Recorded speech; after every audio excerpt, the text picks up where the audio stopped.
की height weight के अनुसार पानी का सेवन करना चाहिए। अराउंड 3 to 4 लीटर्स होना चाहिए।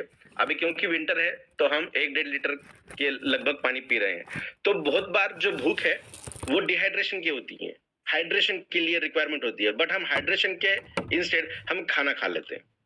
बिकॉज हमारा शरीर इतने माइक्रो लेवल पे हमसे बात करता है, उतने माइक्रो लेवल पे हम हमारे शरीर को पहचान नहीं पाते, सुन नहीं पाते।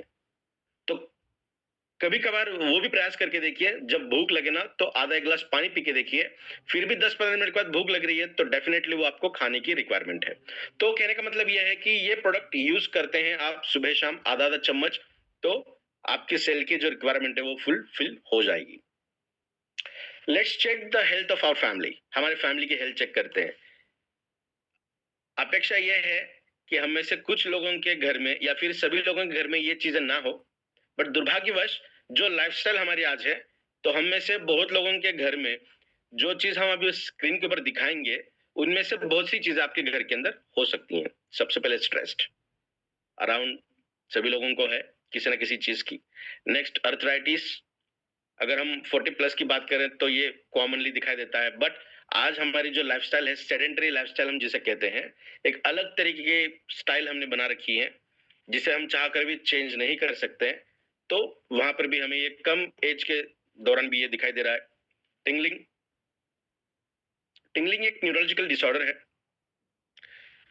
मैं अभी चेयर पे बैठा हूँ, मुझे कुछ काम याद आया और मैं तुरंत उठ गया यहाँ से, तो 1-2 सेकंड के लिए आंखों के सामने ब्लैकनेस आ जाता है, अंधेरा छा जाता है। 1-2 सेकंड मुझे रुकना पड़ता है, फिर मेरी बॉडी अचानक से काम करने लगती है, अच्छे से काम करने लगती है। तो ये जो 1-2 सेकंड का, 5 सेकंड का जो ये जो सिनेरियो है, जिसे हम टिंगलिंग कहते हैं, अगर लेमन लैंग्वेज बात करें ना तो चक्कर आना, थोड़ी बहुत चक्कर जैसा फील होना, घूमना, समझे हम कहते हैं ना कि जरा सा घूम लूं मैं, तो ये थोड़ा सा घूमने जैसी फीलिंग जिसे हम टिंगलिंग कहते हैं, ये भी एक बहुत बड़ी डिसऑर्डर यंगस्टर्स के अंदर दिखाई दे रही है। नेक्स्ट वन नमनेस, जैसा भी हमने सेशन की शुरुआत में कहा कि बहुत देर तक मैं एक जगह पे बैठता हूँ तो पर्टिकुलर हिस्से के अंदर मुझे सेंसेशंस नहीं आती हैं या फिर झुंझुनाहट महसूस होती है, बहुत भारीपन महसूस होता है। 1-2 मिनट के अंदर, 5 मिनट के बाद मुझे ठीक से महसूस होता है, वो फिर से सेंस दिखाई देता है। कंफ्यूजन, एल्डर्स के अंदर, अडल्ट्स के अंदर, यंगस्टर्स के अंदर मोस्ट कॉमनली आज दिखाई दे रहा है। नेक्स्ट वन इन्फ्लेमेशन, ये तो हमारा शरीर इन्फ्लेमेशन के लिए काम करता है, बट आज जिस तरीके से एटमॉस्फेयर है, जिस तरीके का हमारा खाना पीना है, अंदरूनी इन्फ्लेमेशन बहुत कॉमनली दिखाई दे रही है। होना क्या चाहिए, अगर मुझे किसी चीज का इन्फेक्शन हुआ तो वो वायरस हो सकता है, बैक्टीरिया हो सकता है, फंगल इन्फेक्शन हो सकता है, फिर कोई और चीज, ऐसी चीज जो मेरी बॉडी उसे एक्सेप्ट नहीं करती है, वो अगर बॉडी के अंदर आती है तो बॉडी उसके अगेंस्ट फाइट करने का काम करती है, फाइट करती है। तो उस फाइटिंग के दौरान इन्फ्लेमेशन दिखाई देता है। That is good. बहुत बार ऐसा नहीं है कि हम सांस ले रहे हैं तो बैक्टीरिया वायरस अंदर जा ही रहे हैं तो हमेशा inflammation, that is not possible, because हमारे बॉडी के अंदर इनेट इम्यूनिटी होती है और एडेप्टिव इम्यूनिटी होती है। एडेप्टिव इम्यूनिटी का मतलब होता है हमारा जन्म होने के बाद जैसे जैसे हमारी इम्यून सिस्टम स्ट्रांग होती जाए तो एटमॉस्फेयर के साथ हम कोलैबोरेट कर सकते हैं। कोई स्विस वाला पर्सन जहां पे, या फिर न्यूजीलैंड की बात करें या स्विट्जरलैंड की बात करें जहां पे टेम्परेचर बहुत कम रहता है, वो पर्सन अगर इंडिया के अंदर आकर रहना चाहे तो उसे मैच होने के लिए अच्छा खासा समय लगेगा। इम्यून सिस्टम उस तरीके से नहीं बनी है तो फिर अडेप्ट करना शुरू करेगी एटमॉस्फेयर के साथ, जिसे कहते हैं हम अडेप्टिव इम्यूनिटी। लास्ट सेशन में हमने अडेप्टेशन के बारे में बात की थी, फिर से वही एक एग्जांपल हमने दिया था सर्काडियन रिदम के रिलेशन में। तो अडेप्टिव इम्यूनिटी काम करती है, इसीलिए हर बार हम इनहेल करते हैं, हर बार कोई बैक्टीरिया वायरस अंदर जाता है तो हर बार इन्फ्लेमेशन, सूजन होना जरूरी नहीं है, बिकॉज इम्यून सिस्टम उसके अगेंस्ट फाइट करती है, एंटीबॉडीज हमारी बॉडी के अंदर ऑलरेडी प्रेजेंट होती हैं। बट आज की कंडीशन की बात करें तो इन्फ्लेमेशन आमतौर पे दिखाई दे रहा है, तो इसीलिए इसे हमने हेल्थ चेकिंग कैटेगरी के अंदर इनकॉर्पोरेट किया है। तो इनमें से कोई चीज आपके घर में होती है, अगर होती है तो जैसे जैसे प्रेजेंटेशन आगे जाएगा वैसे वैसे आपको ये पता चलेगा कि हम धीरे धीरे ये प्रोडक्ट यूज करने से हम इससे काफी हद तक बच सकते हैं। एक सवाल हम पूछते हैं या फिर ऐसा ऐसा सोचते हैं हम कि दो दोस्त बात कर रहे हैं एक दूसरे के साथ, पहला क्वेश्चन पूछ रहा है, दूसरा आंसर दे रहा है, ठीक है, और फिर जो क्वेश्चन जो पूछने वाला था वो कुछ रिकमेंडेशन कर रहा है। तो सबसे पहले मैंने पूछा व्हाट्स रॉन्ग, क्या कुछ गलत हुआ है? तो आप में से किसी ने कहा कि हेडेक है, सेवियर हेडेक है, उसके रीजंस अलग अलग हो सकते हैं। तो मैं कहता हूँ कि यार पेन किलर लो, मोस्ट कॉमनली यही तो होता है। बॉडी पेन कर रही है तो पेन किलर, हेडेक हो रहा है तो पेन किलर, या फिर मोस्ट कॉमनली हम दिखाई देते हैं, कुछ लोग तो ऐसे हैं जिनको टेम्परेचर अगर आता है ना तो पेन किलर से टेम्परेचर कम होता है। That is quite confusing for me as well. ये मेरे सामने हुआ है। टेम्परेचर आया था तो टेम्परेचर को कम करने के लिए पेन किलर उसने लिया, तो उसका उसका कहना है कि पेन किलर से कम होता है, टेम्परेचर की गोली लेने से कम नहीं होता है, पैरासिटामोल लेने से कम नहीं होता है। सो ये समझ के परे हैं। बट कहने का मतलब ये है कि कोई भी अगर चीज है तो हम बहुत मोस्ट कॉमनली ये बताते हैं कि ये चीज करिए। बट क्या हम ये सोचते हैं हेडेक की क्या रीजन है? पुअर स्लीप हो सकती है। पुअर स्लीप क्यों है? क्योंकि हमारे बॉडी के अंदर अच्छा न्यूट्रिशन नहीं जा रहा है। हम रात को 1-1 बजे तक, 12-12 बजे तक मोबाइल स्क्रॉल ऑन कर रहे हैं। या फिर होना क्या चाहिए, जहां हम सोते हैं वहां का एटमॉस्फेयर जेड ब्लैक होना चाहिए, वहां पे एक छोटी सी रोशनी भी नहीं होनी चाहिए। हर एक के रूम में एसी है, आज हर एक के घर में एसी है बेडरूम के अंदर। तो बहुत अच्छे कंपनी क्या करती हैं, उसके ऊपर डिस्प्ले नहीं देती, कि उनको पता है कि अगर वो एसी शुरू है तो वो जो लाइट है उससे हमारी नींद खराब हो सकती है, मेलाटोनिन का जो प्रोडक्शन है वो नहीं होगा। हमारा ब्रेन कहता है कि यार लाइट दिख रही है तो तुझे सोना क्यों है, लाइट दिख रही है ना, अभी लाइट है, इसका मतलब अभी रात नहीं हुई। तो मेलाटोनिन, जो मेलाटोनिन है उसका जो प्रोडक्शन है उस लेवल तक नहीं होता जो होना चाहिए हमारी नींद के लिए, जो रिक्वायरमेंट है। तो poor sleep. Next one, hormonal changes हो सकते हैं, मूड स्विंग्स हो सकती हैं। मोस्ट कॉमनली ये फीमेल के द्वारा अगर हम बात करें तो हार्मोनल चेंजेस है, मेल्स के अंदर मूड स्विंग्स कह सकते हैं हम। और मोस्ट कॉमन और एक चीज देखी गई है जिसका नाम है मेडिकेशन के साइड इफेक्ट्स। जो अलग अलग तरीके के मेडिसिन हम लेते हैं, और जो लोग, देखिए आपके घर में अगर कोई है तो डेफिनेटली आप देख सकते हैं ये, आप जो लोग कंटिन्यूअसली 1-1.5 साल से 2 साल से मेडिसिन ले रहे हैं ना, किसी न किसी हद की, या फिर डायबिटीज हो सकती है, या फिर ब्लड प्रेशर की हो सकती है, या फिर कोई भी ऐसी मेडिसिन जो लंबे समय से ले रहे हैं क्रॉनिक कंडीशन के लिए, तो उनको नींद आने की गोली डेफिनेटली आगे चलकर लग सकती है, बिकॉज बॉडी के अंदर वो चेंजेस दिखाई देते हैं। Next one, poor nutrition. सबसे इंपॉर्टेंट तो सबसे पहले तो वही चाहिए, पुअर न्यूट्रिशन। न्यूट्रिशन ही अच्छा नहीं है, इसीलिए बॉडी हर एक तरीके से फाइट करना शुरू करती है। फिर मैंने कहा कि आपको क्या फीलिंग आ रही है, हाउ डू यू फील, कैसे महसूस कर रहे हो आप, स्वस्थ हो? तो किसी ने कहा कि मेरे गले में खराश है और मुझे बहुत खांसी की समस्या होती है मोस्ट ऑफनली। एटमॉस्फेयर के अंदर चेंजेस हो गए, मुझे सर्दी जुकाम होने लगता है, टेम्परेचर भी आता है और गले के अंदर खराश रहती है, तो हम कहते हैं कि विक्स की गोली लो, खिचखिच दूर करो। But that is not a actual solution. हमेशा ही कफ सिरप लेने की जरूरत नहीं है। और एक चीज मैं कहना चाहूंगा, जब भी हमें नोज ब्लॉक होते हैं, हमारी सर्दी होती है, तो हमेशा ही मेडिकेशन लेने की जरूरत नहीं है। हम में से बहुत लोगों को पता है कि हम 3 या 5 दिन रुकते हैं, बट उसके दौरान आप एक चीज कर सकते हैं, दिन में 2 बार, छोटे बच्चे हैं तो दिन में 1 बार, जो हमारा नॉर्मल पानी होता है, टंकी का पानी, बाथरूम में से आप या फिर ले सकते हैं पानी, और उसे गर्म करिए, लिक्वार्म करिए, ज्यादा आपको उसे उबालना नहीं है। उबालिए मत, बिकॉज नॉस्ट्रिल्स के अंदर की जो सेल्स होती है ना, जो वो इतनी नाजुक मसल्स होती हैं, नोज के अंदर की मसल और हमारी छीक के अंदर की मसल, माउथ के अंदर जो मसल्स होती है ना, हमारे अंदर के जो गाल होते हैं, वो जो मसल होती है ना, वो एग्जैक्टली सिमिलर होती है। एग्जैक्टली मतलब लॉजिकली बता रहा हूं मैं, सिमिलर होती है, बहुत स्मूथ होती हैं। तो वहां पे कोई ऐसी हार्ड चीज अगर जाए तो वो बहुत जल्दी खराब हो सकती है, डैमेज हो सकती है। तो आपको पानी उबालना नहीं है, उबालने से कम, थोड़े से उसके अंदर से वेपर्स होने चाहिए, और उसके अंदर विक्स नहीं डालना है, जिंदा तिल इस्मात नहीं डालना है, कोई ऐसा सोल्यूशन नहीं डालना है जो हमें इनहेल करना है, उसके अंदर कोई चीज नहीं डालनी है। आपको सिर्फ गर्म पानी की भाप लेनी है। जब भी आपको नोज ब्लॉक हो जाए, आपके खराश आ जाए, तो एक बार करके देखिए, that is natural process. Lukewarm water का अगर आप लेते हैं ना उस तरीके से, वेपराइजेशन जिसे हम कहते हैं, तो आपको बहुत इजी और अच्छे रिजल्ट मिलेंगे। चलिए अपने सेशन के ऊपर बढ़ते हैं। तो मैंने कहा कि you should see a doctor, doctor को दिखाना चाहिए यार, आपको हमेशा ये चीजें हो रही है तो। बट हम क्या ये सोचते हैं कि आपकी इम्यूनिटी सिस्टम कितनी कॉम्प्रोमाइज हो चुकी है। हम हमेशा हमारे सेशन में कहते हैं कि अगर ट्रांजिशन स्टेट जब आती है, मतलब जब एक सीजन खत्म होता है, दूसरा सीजन शुरू होता है, तो 5 दिन, 4 दिन या 8 दिन का जो समय होता है, उस समय के अंदर अगर हमें हर बार कोई ना कोई दिक्कत का सामना करना पड़ रहा है, इसका मतलब हमारी इम्यून सिस्टम बहुत गलत तरीके से काम कर रही है, कॉम्प्रोमाइज्ड है, मतलब बहुत वीक हो चुकी है। कॉम्प्रोमाइज्ड का मतलब वीक इम्यून सिस्टम हो चुकी है। Next, infection. मोस्ट कॉमनली आप देखिए, आज आज जो कंडीशन चल रही है ना, आप सर्दी खांसी अगर हो जाए तो हर कोई ये कहता है कि वायरल चल रहा है, वायरल चल रहा है। क्या चल रहा है? वायरल चल रहा है। बैक्टीरियल तक का जमाना गया, अभी वायरल चल रहा है। तो ये हम नहीं सोचते हैं कि ये दिक्कत अगर हो रही है तो वायरल इन्फेक्शन हो सकते हैं। और मैं ये डेफिनेटली कहना चाहूंगा, अगर हमारे बॉडी के अंदर पीएच बैलेंस अगर हो गया ना, जो आज इम्बैलेंस है, जैसे हम कहते हैं कि हमारी बॉडी एसिडिक बनी है, अगर बैलेंसिंग कंडीशन में आ जाए तो कोई भी पैथोजन हमारे बॉडी के अंदर सर्वाइव नहीं कर सकता। जितने भी पैथोजन है, पैथोजन का मतलब डिसीज कॉजिंग एजेंट, चाहे वायरस हो, बैक्टीरिया हो, चाहे कोई ऐसा मॉलिक्यूल आपके शरीर के अंदर, चाहे कैंसरस सेल्स क्यों ना हो, तो वो अगर पीएच बैलेंस आपके बॉडी के अंदर है तो डेफिनेटली वहां पे वो सर्वाइव नहीं होते। बिकॉज उन वायरसेस को, उन पैथोजेंस को डिसीज को कॉज करने के लिए, बनाने के लिए रिस्पॉन्सिबल जो भी मटेरियल रहे ना, वो तभी अपने आप को इतने तेजी से बढ़ा सकते हैं जब एटमॉस्फेयर एसिडिक हो।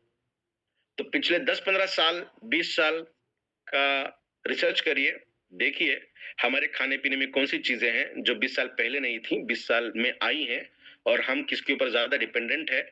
और इस 20 साल में, इन 20 साल में कितने अलग अलग तरीके की डिसीजेस एंड डिसऑर्डर्स का सामना हमें करना पड़ रहा है जो 20 साल पहले नहीं थे। तो आपको रीजन जल्दी समझ में आएगा।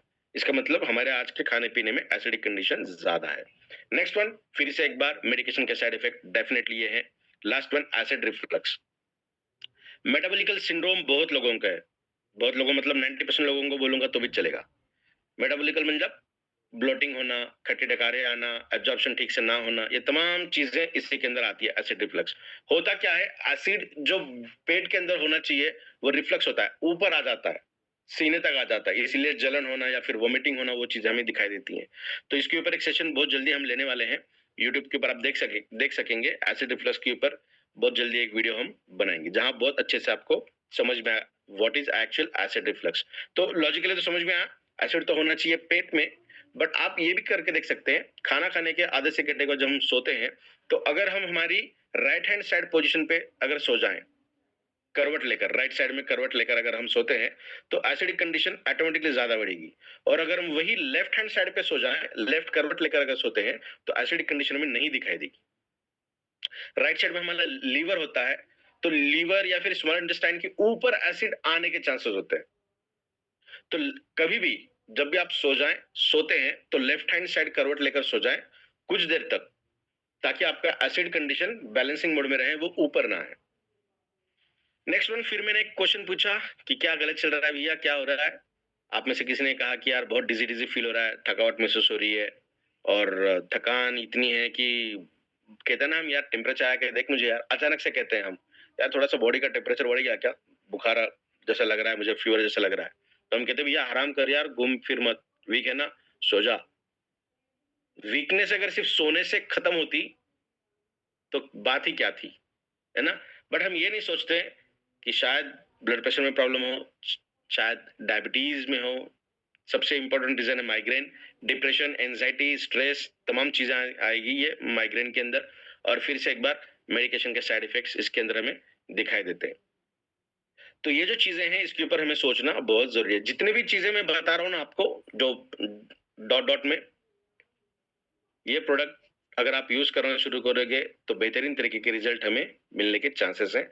बहुत टेस्टिमोनियल्स हमारे पास है, आप चेक कर सकते हैं।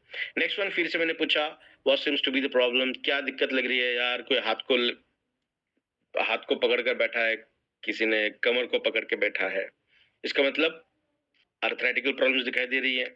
तो हम कहते हैं कि यार ज्यादा वजन मत उठा, वॉकिंग मत कर। बहुत डॉक्टर्स ये कहते हैं कि आपको नीचे नहीं बैठना है, घुटने के जॉइंट्स में पेन अगर हो रहा है तो कहते हैं कि नीचे जमीन पे मत बैठिए, चेयर पे ही बैठिए, वॉकिंग ज्यादा मत करिए। तो ये उनके अध्ययन से, उनके रिसर्च स्टडीज के माध्यम से सही भी कह सकते हैं। बट क्या हम ये सोचते हैं कि हमें कैल्शियम डेफिशिएंसी हो सकती है, विटामिन डी की डेफिशिएंसी हो सकती है, मेटाबॉलिकल इश्यूज हो सकते हैं? बहुत ज्यादा एंटासिड का सेवन अगर हम करेंगे ना, बहुत ज्यादा अगर एंटासिड ले रहे हैं, दिन में 2 बार ले रहे हैं, दिन में 3 बार ले रहे हैं, बहुत लोग, बहुत डॉक्टर्स, सॉरी बहुत पेशेंट्स जो सेवियर ड्रग्स लेते हैं ना, एंटीबायोटिक्स लेते हैं सेवियर तरीके के, रेगुलर बेसिस पे लेना पड़ता है, तो उनको 100% मेडिकेशन लेने से 10 मिनट पहले एंटासिड लेनी पड़ती है, बिकॉज आपके बॉडी का टेम्परेचर बढ़ाएगा, आपके बॉडी के अंदर की एसिडिक कंडीशन को एक्सट्रीमली बढ़ाते हैं वो मेडिकेशंस, तब जाके वो काम करेंगे। तो अगर आप ज्यादा एंटासिड का सेवन कर रहे हैं ना, तो आपके बोन्स के अंदर का जो कैल्शियम है, वो कैल्शियम आपके स्टमक के अंदर, लीवर के अंदर आ जाता है, आपकी बॉडी की रिक्वायरमेंट बढ़ती है, तो वो कैल्शियम आपके बोन से लेगा। क्यों? 98% कैल्शियम बोन के अंदर ही तो है। हम तो कह रहे हैं कि न्यूरॉन्स के अंदर काम करेगा, ब्रेन के अंदर काम करेगा, एक्शन पोटेंशियल के लिए काम करेगा, डोर के जैसा काम करता है, 400 से भी ज्यादा काम कैल्शियम के है। तो उन कामों को पूरा करने के लिए कैल्शियम लाएगा कहां से?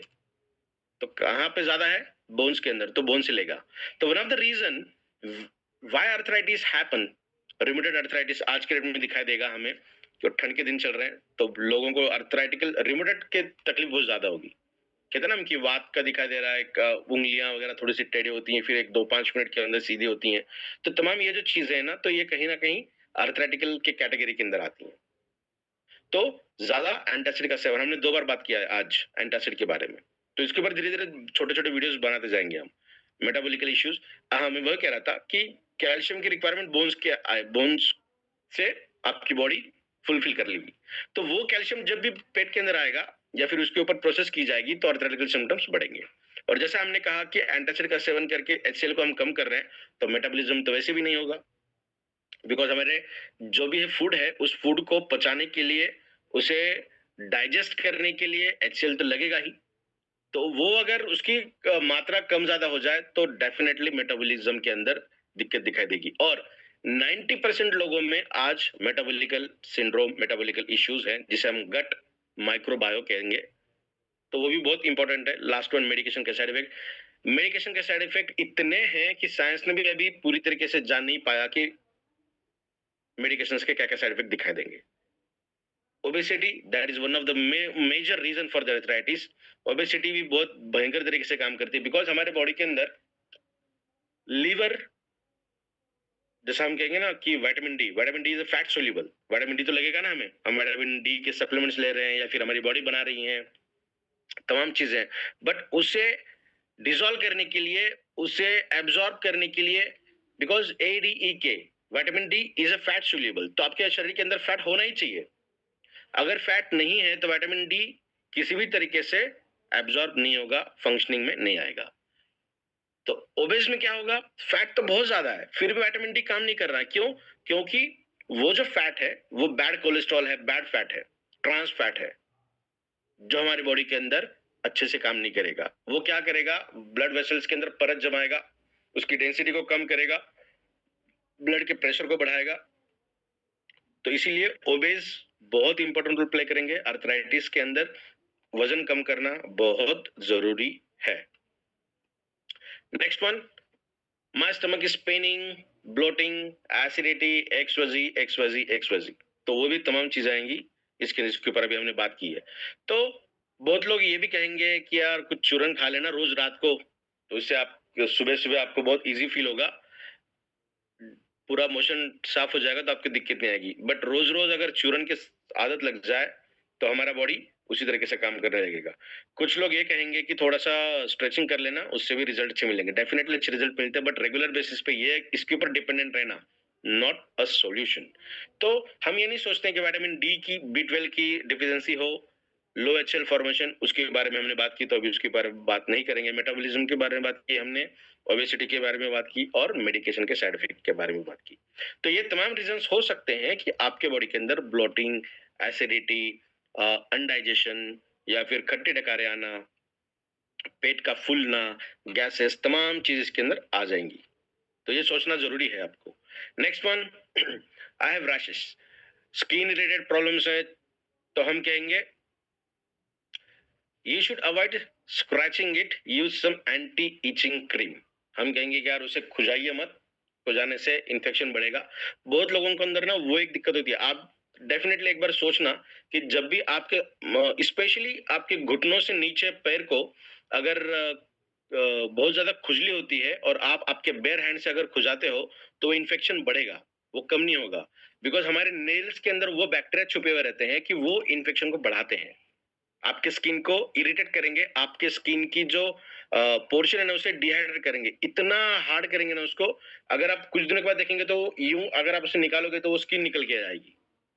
तो कभी भी अगर ज्यादा खुजली अगर हो रही है तो किसी न किसी तरीके के ऑइंटमेंट का यूज करिए, ऑयल यूज कर सकते हैं। अगर कोई चीज मिल ही नहीं रही है तो पानी का यूज कर सकते हैं, 2 ड्रॉप पानी डालिए और फिर उंगली से उसे थोड़ा सा रब करिए, खुजाने की जरूरत नहीं है। तो बिकॉज नेल के इन्फेक्शन वहां पे बहुत मोस्ट कॉमनली दिखाई देते हैं और बहुत कम लोगों को यह पता है कि हमारे नेल से इन्फेक्शन हो सकते हैं जहां हम खुजली कर रहे हैं।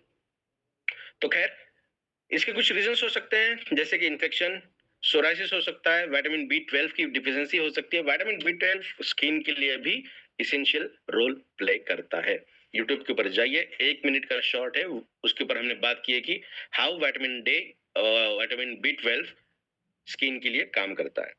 Next one, stress. तमाम ये चीजें हैं जो हमारी स्किन के ऊपर काम करती हैं। Stress is also one of the important factors कि हमारे शरीर के अंदर स्किन रिलेटेड एलर्जीज या इन्फेक्शंस या रैशनेस क्यों हो रही है। इसके ऊपर भी बहुत जल्द एक वीडियो बनाएंगे हम, बिकॉज ये जो चीजें हैं ना ये हमारे दिमाग में कभी आई नहीं है अब तक, इसलिए उसके ऊपर हम वीडियो धीरे धीरे बनाएंगे। किसी को हमने पूछा कि यार क्या प्रॉब्लम है, नोजियस हो रहा है, कहीं पर भी अगर मैं जाना चाहूँ, बहुत लोगों को ये होता है, देखिए स्टेज पे अगर बुला लिया जाए कि यार अभी अचानक से आवाज दिया मैंने कि यार विनय आपको बात करना है स्टेज पे, तो मेरी धड़कनें इतनी बढ़ जाएंगी कि मुझे वोमिटिंग जैसी फीलिंग आती है। हुआ तो कुछ नहीं, मैंने खाया भी कुछ नहीं, आराम से तो बैठा हुआ था मैं अब तक, तो वो भी चीजें हो रही हैं। तो कहीं ना कहीं हमारे शरीर के अंदर वो वाली दिक्कत दिखाई देती है। ये तो एक लॉजिकल मैंने कहा कि ऐसी चीजें होती है, बट बहुत लोगों को बस के अंदर, एसी के अंदर जहां वेंटिलेशन नहीं है वहां पर ये दिक्कत दिखाई देती है। बट हम ये सोचते हैं, हम ये रिकमेंड करते हैं उनको कि यार अदरक वाली चाय पीजिए, आप थोड़ा सा आराम करिए, थोड़ा सा कोई ऐसा स्ट्रॉन्ग स्मेल यूज करिए जिससे आपको ये फीलिंग ना आए, या फिर पानी पीजिए। बट कुछ रीजन हो सकते हैं इसके, predominantly magnesium deficiency. Definitely magnesium deficiency अगर है तो हमें वोमिटिंग जैसे या फिर गट रिलेटेड इश्यूज बहुत ज्यादा दिखाई देते हैं। नेक्स्ट वन, विटामिन डी की डिफिशियंसी, विटामिन बी 12 डिफिशियंसी, माल न्यूट्रिशन भी इसके अंदर बहुत इंपॉर्टेंट रोल प्ले करता है। और लास्टली ड्रग सेंसिटिविटी, मतलब कोई मेडिकेशन अगर हम ले रहे हैं तो उसकी सेंसिटिविटी होती है। बहुत लोगों को हम कहते हैं ना कि यार मुझे इस तरीके का मेडिकेशन चाहिए, सिमिलर कंटेंट रहने के बावजूद भी दूसरे कंपनी का, दूसरे ब्रांड का मेडिसिन यूज नहीं करते। सॉरी, कुछ लोग क्यों ऐसा होता है, क्योंकि उनकी बॉडी से एब्जॉर्ब नहीं कर पाएगी, बॉडी को वो मैच नहीं होगा, तो उसके कुछ साइड इफेक्ट दिखा देते हैं, दैट इज अ सेंसिटिविटी। वो रीजन हो सकती हैं। वीक फील हो रहा है, डाउन फील हो रहा है, डिजी डिजी फील हो रहा है, तो हम कहते हैं, सॉरी, तो हम कहते हैं कि यार पानी का सेवन कम हो गया होगा, या फिर रात के टाइम पे या दिन में थोड़ा सा कम खाना खाइए, खाना भी ज्यादा होता है तब भी ये दिक्कत होती है। बट हम ये नहीं सोचते हैं कि हमेशा डिजी डिजी रहना, वीक फील होना, 40 45 50 की एज तक भी अगर ये फीलिंग आ रही है तो डेफिनेटली इम्यून सिस्टम के बारे में दिक्कत है। विटामिन डी, विटामिन बी 12, माल न्यूट्रिशन, और सबसे इंपॉर्टेंटली लो टेस्टोस्टेरोन। टेस्टोस्टेरोन की कमी, ये इसका एक one of the major reasons में से एक है। तभी न्यूट्रिशन क्या कर सकता है और मेडिसिन क्या करती है। मेडिसिन तो सिम्टम को ट्रीट करेगी, जिसके बारे में अभी ने बात की ना कि ये दिक्कतें हो रही हैं, तो उसके लिए हम कहते हैं कि पेन किलर लीजिए या फिर ये चीज यूज करिए या फिर वो। तो मोस्ट प्रिडोमिनेंटली हम में से बहुत लोग, अगर दिक्कत होती है तो हम मेडिसिन का ही सहारा लेते हैं। पर हमेशा ही मेडिसिन का सहारा या फिर हमेशा ही मेडिसिन लेना उतना सही नहीं है। न्यूट्रिशन का प्रॉपर होना भी जरूरी है। न्यूट्रिशटिकल क्या करेगा, जो रूट कॉज है, मतलब आपकी सेल के अंदर जो दिक्कत है उसे वो ओवरकम करने का काम करेगा। अगर न्यूट्रिशन डेफिशिएंसी की वजह से हो रही है तो ऐसा नहीं है कि एक्सीडेंट हुआ है मेरा और मैं न्यूट्रिशन ले रहा हूं तो मेरा एक्सीडेंट की वजह से जो डैमेज हुआ है वो ठीक हो जाए, बिल्कुल ऐसा नहीं होगा। आर्टिफिशियल डैमेजेस न्यूट्रिशन से कंप्लीटली अलग है। आज अगर हम बात करें ना तो 90% से भी ज्यादा डिसीजन डिसऑर्डर्स न्यूट्रिशन के डेफिशिएंसी की वजह से हैं या फिर माल न्यूट्रिशन की वजह से हैं। विटामिन ए भी अगर बहुत ज्यादा है ना आपके बॉडी के अंदर, विटामिन ए, तब भी आपको बहुत दिक्कत होगी। तो कोई पर्टिकुलर एक तरीके का न्यूट्रिशन बॉडी के अंदर ज्यादा सैचुरेटेड होना, या कोई न्यूट्रिशन बॉडी को मिल ही नहीं रहा है, पॉसिबल ही नहीं कि वो आपके बॉडी के अंदर आ रहा है, दोनों कंडीशन के अंदर आपकी बॉडी वर्स्ट काम करेगी। तो प्रॉपर न्यूट्रिशन रहना बहुत ज्यादा जरूरी है। नेक्स्ट वन, न्यूट्रिशन क्या क्या काम करेगा? सेलुलर रिपेयर, सेल को रिपेयर करेगा, हार्मोन को बैलेंस करेगा, आपके गट को बेहतर बनाएगा, लॉन्ग टर्म न्यूट्रिशन रिप्लेसमेंट, लंबे समय तक न्यूट्रिशन आपके बॉडी के अंदर एज इट इज रखने का काम करेगा, हमेशा जो इन्फ्लेमेशन दिखाई दे रहा है उस इन्फ्लेमेशन को कम करने का काम करेगा। बिकॉज जब भी हम न्यूट्रिशन लेते हैं तो उसका एक पार्ट बॉडी के अंदर आता है, बट एक फॉर्मुलेटिव अगर प्रोडक्ट हम यूज कर रहे हैं, जो आपके सामने भी ये प्रोडक्ट है जो मैं खाने जा रहा हूं, मैंने खाया नहीं था, तो जो प्रोडक्ट हम बात कर रहे हैं दैट इज ई बैटरी ह्यूमरस मोरपर। ये प्रोडक्ट आपके बॉडी के अंदर बेहतर तरीके से काम करेगा because this is a perfect formulation, और फॉर्मुलेशन ही अगर अच्छा है तो आपके बॉडी के अंदर बेहतर तरीके से उसके रिजल्ट हमें दिखाई देते हैं। क्यों सुपेरियर है मोरपार? उसके अंदर बायोटिक कंपाउंड्स हैं, एंटीऑक्सीडेंट्स हैं, पॉलीफिनॉल्स हैं, एडाप्टोजेंस हैं, तमाम ऐसी चीजें हैं जो हमारे शरीर को चाहिए। आज उसकी जरूरत हमें बहुत ज्यादा है, सिर्फ हमारे लिए नहीं, हमारे नेक्स्ट जनरेशन के लिए भी। बिकॉज एक बार हमारा डीएनए बना, क्या वो दोबारा नहीं बन रहा है? हम 10 साल में, एक डिकेड में कंप्लीटली सर से लेकर पैर तक हमारा पुनर्जन्म होता है पूरे 10 साल में। आज मैं पैदा हुआ हूं, 10 साल के बाद मेरे शरीर के अंदर वो सेल नहीं, एक भी सेल नहीं रहेगी जो ये 10 साल में थी। तो इसका मतलब मेरे शरीर के अंदर हर एक सेल रेप्लिकेट हो रही है। किसी का एफिशिएंसी कम होती है तो बॉडी उसे फैगोसाइटिक रिएक्शन के द्वारा कम करेगी, खत्म करेगी, नई सेल उसकी जगह पे आ जाती है। तो जब भी कोई नई सेल बन रही है तो उसे हम अच्छा न्यूट्रिशन देने से क्या होगा? और बेहतर बनेगी वो। जो पहले सेल के अंदर एफिशिएंसी नहीं थी, हो सकता है अच्छे न्यूट्रिशन से वो एफिशिएंसी नए सेल में आए। हो क्या सकता है? डेफिनेटली होता ही है, बिकॉज सेल को जो रिक्वायरमेंट है वही तो हम दे रहे हैं, और वो भी उस फॉर्म में दे रहे हैं जो हमारी बॉडी एक्सेप्ट करेगी। ठीक है, इसीलिए किबारिस मोरपार का जन्म हुआ, जो आपके बॉडी के अंदर सेलुलर लेवल पे बेहतरीन तरीके से काम करे। साइंस क्या है इसके पीछे का? एनर्जी को बूस्ट करेगा, मतलब माइटोकॉन्ड्रिया को बेहतर तरीके से इफिशिएंट करेगा। Gut friendly herbs and pre probiotics, इसके अंदर आपके मेटाबॉलिज्म को लेकर ऐसे कुछ इंग्रेडिएंट्स है जो बेहतर तरीके से काम करेगा। हमारे प्रीवियस जितने भी पीडीएफ मैंने आपको भेजे उसके अंदर ये तमाम इन चीजों के इंग्रेडिएंट के साथ फोटोग्राफ्स थी, तो इसलिए वो हमने यहाँ पे नहीं लिए हैं। नेक्स्ट वन, आपके मूड के लिए, स्ट्रेस के लिए, मूड स्विंग्स के लिए, हार्मोन के लिए, न्यूरोलॉजिकल बैरियर के लिए प्रॉपर तरीके से रिकवरी हो जाए, इसके लिए बहुत सारे मिनरल्स इसके अंदर बेहतरीन तरीके से हमने डाले। 6 पेटेंटेड इंग्रेडिएंट्स इसके अंदर हमने ऐड किए हैं जो अपने आप में बहुत अद्भुत है। मार्केट के किसी भी प्रोडक्ट के अंदर आपको पेटेंटेड इंग्रेडिएंट नहीं दिखाई देंगे जो हम यूज कर रहे हैं यहाँ पे। ठीक है, एडाप्टोजेंस फॉर स्ट्रेस बैलेंस, जैसे शाहगंधा, one of the best ingredients of ई बायोटिक ह्यूमरस मोरपार, जो स्लीप के लिए काम करेगा, डिप्रेशन के लिए काम करेगा, एंजाइटी के लिए काम करेगा, इमोशंस के लिए काम करेगा। बहुत लोग कहते हैं ना कि यार मुझे इच्छा नहीं हो रही है, चाहे खाने की हो, चाहे पीने की हो, घूमने की हो, बात करने की हो, इंटरेस्ट की हो, या फिर प्लेजर की हो, हैप्पीनेस की हो, या फिर हम कहेंगे वाइटलिटी की हो, किसी भी तरीके की इच्छा भावना अगर समय के हिसाब से कम हो रही है, अगर हम 80-90 साल की बात कर रहे हैं तो वो चीज अलग है, बट आज हम जो बात कर रहे हैं 50s, अर्ली 50s तक, तो अगर वो हो रहा है तो डेफिनेटली ये प्रोडक्ट आपके शरीर के अंदर वो बदलाव लाएगा, आप इसे खुद महसूस कर सकते हैं। एंटीऑक्सीडेंट्स फॉर एंटी एजिंग, बेहतरीन तरीके से इसके रिजल्ट्स में दिखा देते हैं। क्या मैकेनिज्म ऑफ एक्शन है इसका? एटीपी को बढ़ाएगा, मतलब एनर्जी को बढ़ाएगा, एनहांसेस न्यूट्रिएंट एब्जॉर्प्शन, आपके बॉडी के अंदर उस तरीके के न्यूट्रिशन के फॉर्म में लाएगा जो आपका शरीर इजीली उसे कन्वर्ट कर पाए और इजीली उसे एब्जॉर्ब कर पाए, अवशोषित कर पाए। तो बेहतर तरीके के इंग्रेडिएंट्स है। कोर्टिसोल को बैलेंस करेगा। कोर्टिसोल के बारे में एक सेशन हमने लिया था। कोर्टिसोल मतलब स्ट्रेस हार्मोन। कोर्टिसोल अगर ज्यादा है तो हमारे लिए जो जरूरी है, अच्छे हैं, वो डेफिनेटली कम है। जितना वो बढ़ेगा उतने ही ये कम होंगे, तो ये कोर्टिसोल को बैलेंस करने का काम करेगा। नेक्स्ट वन, सपोर्ट्स डाइजेशन, जैसा हमने कहा कि गट रीजन को बेहतर तरीके से करेगा, इम्यून सिस्टम को अच्छा बनाएगा, और जो हमारी नींद है, इतनी अच्छी नींद होगी आपकी प्रोडक्ट यूज करने के बाद कि जो रिपेयर मैकेनिज्म हमारे शरीर के अंदर चलता है ना, वो अच्छे से रिपेयर आपका शरीर आपके सेल्स को कर पाएगा। नेक्स्ट वन, ये प्रोडक्ट रैंडम मिक्सचर नहीं है, कोई इंग्रेडिएंट हमने लिया, हमको लगा, सपने में आया, हमने डाला और बना के दिया, ऐसा नहीं है।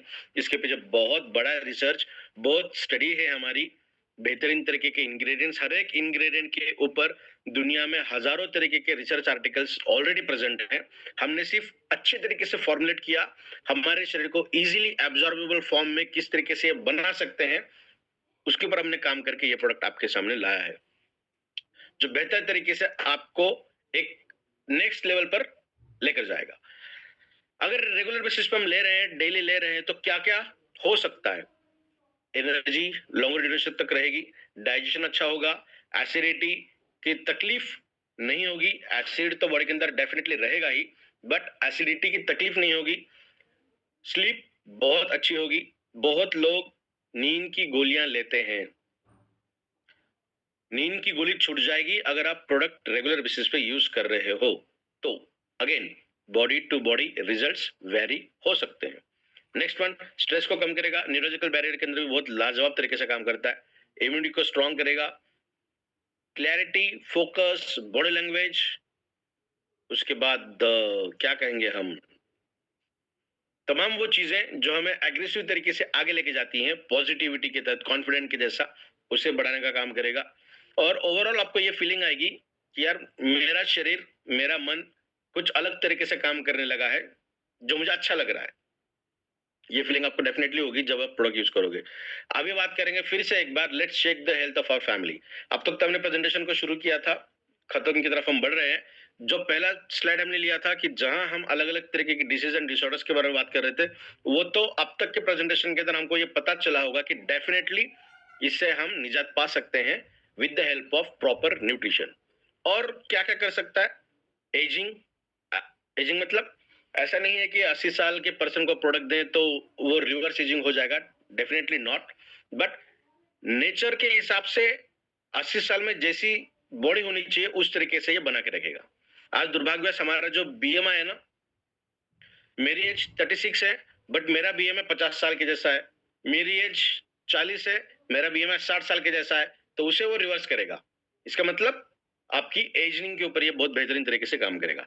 एसिडिटी को बहुत अच्छी तरीके से कंट्रोल कर पाएगा, स्लीपलेसनेस, नींद को भी अच्छा करेगा, डिप्रेशन, स्ट्रेस, एंजाइटी, इसे भी खत्म कर देगा, सेक्सुअल हेल्थ को भी बढ़ाएगा, मेल्स या फीमेल्स दोनों की बात हम करेंगे। Next one, gut health, gut health को भी बहुत बेहतरीन तरीके से ये बढ़ाएगा।